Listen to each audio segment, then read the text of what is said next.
Upang mapanatili ang pag-iitlog ng mga free-range chicken, sundin ang mga sumusunod. Nutrisyon. 1. Balancing dieta, bigyan sila ng nutrient-rich na commercial na layer feed o dagdagan ng mga prutas, gulay, at butil. 2. Access sa calcium, siguraduhing may sapat na calcium para sa malakas na pagbuo ng eggshell. Kalusugan. 1. Regular na bakuna, protektahan sila laban sa mga sakit tulad ng Newcastle at infectious bronchitis.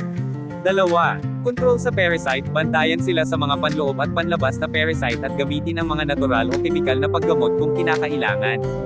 3. Malinis na tubig, siguraduhing may access sa malinis na tubig sa lahat ng oras. Kapaligiran. 1. Ligtas at secure na coop sa lungguhit, protektahan sila laban sa mga mananakop at malupit na panahon. 2. Sapat na espasyo, bigyan sila ng hindi bababa sa 2 hanggang 4 square feet bawat manok sa loob ng coop at 8 hanggang 10 square feet bawat manok sa labas ng run. 3. Anino at panimanman, bigyan sila ng proteksyon laban sa araw, hangin, at ulan. 4. Dust bathing areas, payagan silang mag-dust bathing para mapanatili ang kanilang feather health. Pamamahala. 1. Regular na pagkolekta ng itlog, kolektahin ang mga itlog ng madalas upang hikayatin ang patuloy na pag-iitlog.